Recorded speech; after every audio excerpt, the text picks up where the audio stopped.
Micrófono abierto de 2+2. Bueno, y uno de los aspectos que siempre complica la vida de cualquier persona es la muerte de un familiar cercano. Más allá de la parte del velorio está todo lo que se llama los trámites sucesorales. ¿Qué hacer? ¿Cómo empezar? Aquí en 2+2 lo hemos abordado por el caso venezolano, sobre todo porque es un trámite que debe realizarse ante el CENIAT. Pero ¿qué pasa si es un bien, un inmueble que está en los Estados Unidos? ¿Qué pasa si la persona tiene familiares fuera? ¿Cómo llevar adelante esos procesos sucesorales en los Estados Unidos? Para conversar sobre esa materia tenemos al abogado Ángel Martínez, experto en planificación sucesoral, acreditado por el Florida Bar, ente que certifica a los abogados en ese estado, en territorio norteamericano. Ángel, bienvenido. Estás en 2+2 con Ginette González, conmigo Andrés Rojas. ¿Cómo, tomando en cuenta esta realidad que tenemos los venezolanos, de que tenemos familiares allá y muchas veces cuando muere un familiar cercano tenemos que, digamos, reportar tanto bienes que se heredan aquí en Venezuela como bienes que se heredan en los Estados Unidos? ¿Cómo es ese proceso sucesoral, al menos en el estado de la Florida? Bueno, gracias Ginette y Andrés por la oportunidad. Saludos a todos por allá. Saludos. Mira, sí, como bien lo mencionaste, Andrés, en Venezuela, si alguien fallece, va al CENIAT, es un procedimiento administrativo. A diferencia, aquí en Florida. En Florida existe un juicio sucesoral que se llama probate, se escribe probate, y tienes que ir a las cortes. Si tienes una casa, tienes un inmueble allá y está titulada a tu nombre y falleces, tus herederos, tus seres queridos tienen que contratar un abogado y acudir a la corte de probate. Este procedimiento es costoso, Ginette y Andrés, sí. es costoso, es lento. Prepandemia tuvimos un caso de un señor ítalo-venezolano que falleció en Valencia, en Carabobo, con los 3 hijos adultos viviendo en Italia. Y bueno, su esposa había prefallecido a él y tuvimos que esperar 2 años para obtener la decisión de la corte de una cuenta bancaria con un importante balance allí que estaba allá para que fuera distribuido a sus 3 hijos. Ahora, ustedes aquí hacen unas preguntas muy interesantes. Por ejemplo, hay algo que me interesa, esta pregunta es para Venezuela o para Estados Unidos. Dice, ¿es mejor donar o heredar una vivienda? Bueno, fíjate que es interesante pregunta, porque sí. En los dos casos, si tú donas en Florida, tienes que pagar el impuesto a donación, que es el mismo impuesto sucesoral. Y le explico cuál es el monto de ese impuesto. Para los extranjeros no domiciliados en los Estados Unidos, es decir, un venezolano que vive allí en Venezuela y tiene su inmueble en Estados Unidos, la exención del impuesto sucesoral o de donación es de $60,000. En cambio, un ciudadano y residente son 12 millones, Ginette y Andrés. Fíjense la diferencia como trata el IRS a los extranjeros no residentes que tienen activos y a los que son ciudadanos y residentes. Bueno, entonces eso te da una idea de cómo... Y si tú donas, si tú vamos a suponer que tienes tu casa y se la quieres poner a nombre a tu hijo, a título gratuito, eso es una donación, es considerado una donación, por lo tanto tienes que pagar el impuesto sobre la donación y lo paga quien dona, el donante, pues. Ahora, Ángel, tomando en cuenta esta realidad que planteaba, digamos, porque si toda la familia, el núcleo familiar vive en los Estados Unidos y tiene ya la residencia o incluso la ciudadanía, pues el asunto con Venezuela poco importa. Pero ¿qué pasa con aquellos grupos familiares donde tienes a lo mejor los padres viven aquí en Venezuela, tienen alguna propiedad en los Estados Unidos, tienen hijos en los Estados Unidos? ¿Cómo empieza esa sugerencia de ustedes, digamos, en lo que tiene que ver con la planificación sucesoral para efectos de las obligaciones y enfrentar este juicio que tú señalas que es bastante largo, que puede ser tan largo como sea un trámite aquí? Yo soy experto en el tema del CENIAT y yo tardé 10 años con la declaración sucesoral de mi padre. Y tú escribiste después un manual, ¿verdad? Un manual, es decir, yo tardé, bueno, también fue verdad que yo tuve como un tsunami entre la muerte de mi mamá, mi abuela, mi papá y todo lo tuve que hacer yo. Pero ¿qué pasa, digamos, con aquellas personas donde tienes familiares en ambos países? ¿Cómo organizarse? Porque muchas veces la gente el problema parte de que la gente no se planifica y nunca concientiza de que algún día va a morir. Así es, mira, es sorprendente que más del 90% de nuestros clientes venezolanos y extranjeros no residentes no conocen las consecuencias legales de adquirir una propiedad.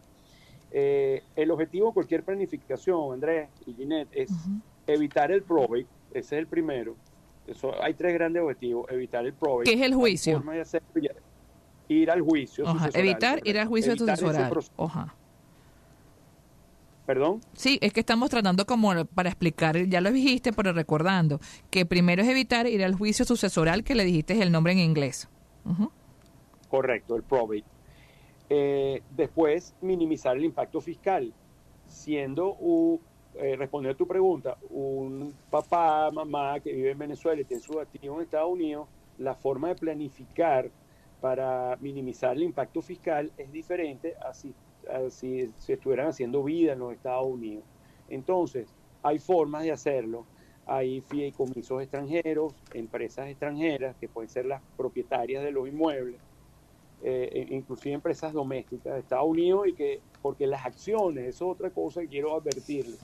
Hemos visto muchas personas, muchos venezolanos, que los realtors, parece que los realtors, el propósito es vender el inmueble, y eso está bien, esa es su actividad, y es contra ellos recibir una comisión. Pero es importante que no se queden solo con una compañía, una LLC, por ejemplo, lo hemos visto mucho. La dueña del inmueble es una LLC, pero las acciones de esa compañía también van a ese juicio, Ginette, a ese juicio sucesoral, ese probate. Entonces, tienen que también tienen que tener un nivel de protección, ¿no? Pero hay muchas formas, y hay formas sencillas como más complejas, dependiendo de la complejidad de la familia, de los activos y todo eso. Recordemos que conversamos con Ángel Martínez, abogado, experto en planificación sucesoral. Lo pueden seguir por la firma, por la cuenta en Instagram, Martínez Legal Firm. También está en Twitter. Y también está en Twitter. Ángel, por ejemplo, cuando un cliente de ustedes llega a la firma y compra un activo en los Estados Unidos, sobre todo si vive fuera y no es residente, ¿qué le sugieren justamente y lo persuadan? Porque ya nada más que con el nombre de planificación sucesoral, pues ya le estás advirtiendo a la persona qué hacer. Entonces, en ese sentido, ¿cuál es la principal sugerencia o la principal pregunta que tú le harías a un grupo familiar que decida comprar un inmueble en los Estados Unidos o que tenga una simple cuenta bancaria? Ok, no hacerlo, en el caso de los inmuebles, no hacerlo a título personal, Andrés, no ponerlo a nombre propio, por lo que acabamos de decir. A nombre de una compañía. ¿A nombre de compañía o que sean dos miembros de la familia?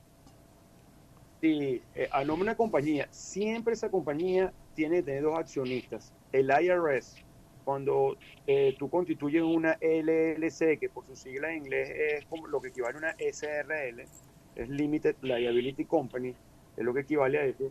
Hemos visto también que constituyen con un solo miembro, un solo accionista, y el IRS lo considera una sociedad de personas. ¿Cuál es la consecuencia? Para no entrar en el tema leguleyo del asunto, es para que la gente lo entienda claro, que una LLC de un solo accionista, el IRS lo considera como si fuera usted mismo. Usted tiene que tener mucho cuidado con eso, porque está ahí comprometiendo su patrimonio personal, no va a tener la protección de la compañía. Entonces, una compañía con dos miembros, y que el accionista sea una compañía extranjera, por ejemplo, para que las acciones tampoco caigan en el tema del probate.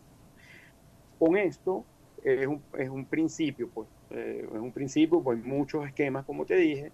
Usted evita que la ley de Florida decida por usted. En Florida no existe el concubinato, como existe en Venezuela, o las uniones de hecho, por ejemplo. No existe la legítima, Andrés, que tú debes estar familiarizado con usted 10 años en este proceso. El Código Civil en Venezuela establece que los hijos deben heredar una cuota mínima, aunque sea. En Florida no, tú puedes nombrar a los hijos que tú quieras. Entonces, con esto tú haces una planificación y evitas todo eso.